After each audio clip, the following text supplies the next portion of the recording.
What, no breakfast?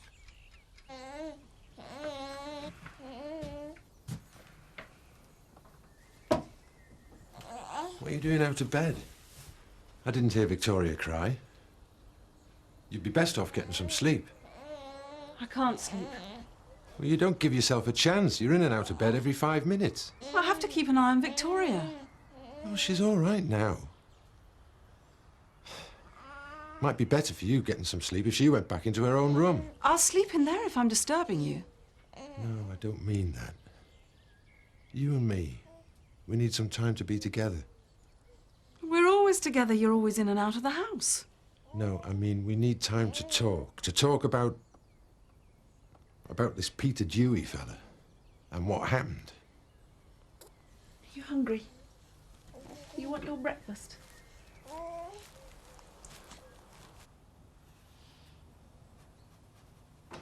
Now,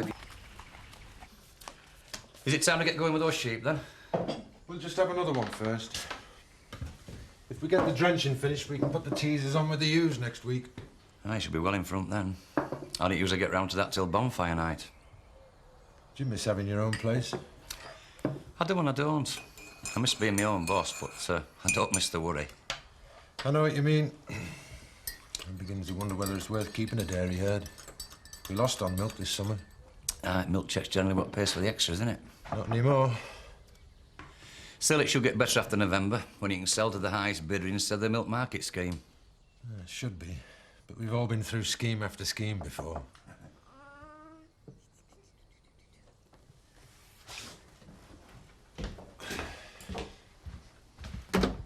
Is Sarah in? Yeah, come in. Oh, so this is what you do when you're supposed to be working. We are entitled to a tea break, you know. Well, just don't come home saying you've never stopped all day and wanted me to rub your back.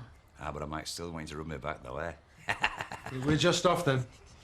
I will leave the girls to get on with the gossip, eh? See you later. Ta-ra, love. Cheers.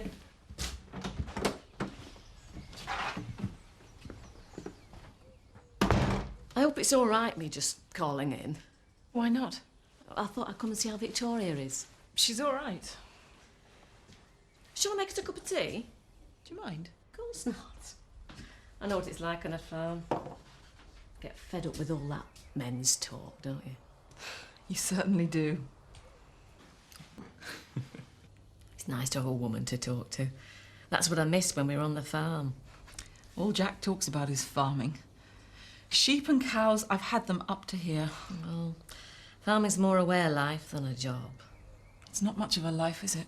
I'm glad I'm out of it. I thought you liked being a farmer's wife. Well, Ned liked farming and I like Ned. It's not quite the same thing. No.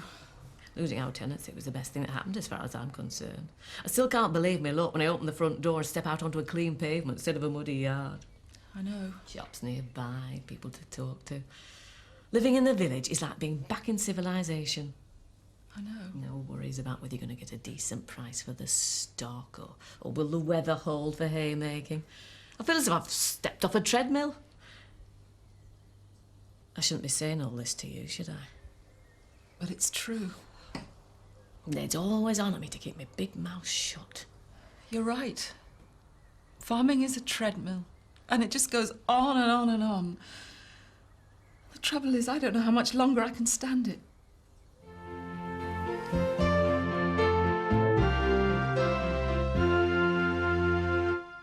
You have to do your duty, don't you? Yes? I hope there's more to it than just duty. So do I. Pint, please, Kathy. Ned? Same for me, please. Just the person I was hoping to see. Oh, yeah? About the farm shop. It's been closed more than it's been all open. right. I'll see to this.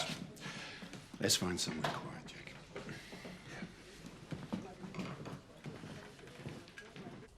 Does Jack know you feel like this? He just thinks I'm a bit unsettled. Then you ought to talk to him. As far as he's concerned, Emmerdale Farm is the nearest thing there is to heaven on earth. Probably is for him. It was all right before I had Victoria. I could come and go when I wanted, but now I just feel so trapped. It'll be easier when she gets older. When Victoria was getting better, I really enjoyed being in Leeds. Shops, theatres, intelligent company. Traffic's terrible. Books. I was working in the hospital library. As soon as I walked in, I felt as if I'd come home. Well, this is your home. It's where your family is. Why doesn't it feel like it then? The farm shop's just not paying its way, Jack. It's been difficult to run it with Sarah being away. Is she back to normal now? I hope so. I can't seem to talk to her much. There's no holding Kim since my heart attack. Seems to want to run the business single-handed. Well, that must be a weight off your mind. Yes and no. Will she still want me if she doesn't need me? Of course she will. I'm a lot older than her, Jack. Well, that doesn't bother you, does it? They never used to. And they do say a close-to-death encounter changes your views on things. A lot of things. Certainly does. Sarah seems to have been continually upset since she got back from Leeds. She's probably worried about the baby. There's more to it than that. She's really unsettled. It's as though... Well, it's as though there's somebody else. Sarah? Never. Well, what is it then? She's hardly talked to me, let alone anything else since she got back. Probably tired. There's been phone calls. A bloke called Peter Dewey, a librarian. Oh, come on, Jack. Sarah's not the type to have an affair. Well, that's what I would have said. Sounds to me like you two need to have a talk. Yeah, you're right. How do I start? If I knew that, Jack, I'd do it myself. Perhaps we should swap. I'll talk to Kim, you talk to Sarah. If only it was that easy. Now, listen. The farm shop. We've got to get it back on the rails.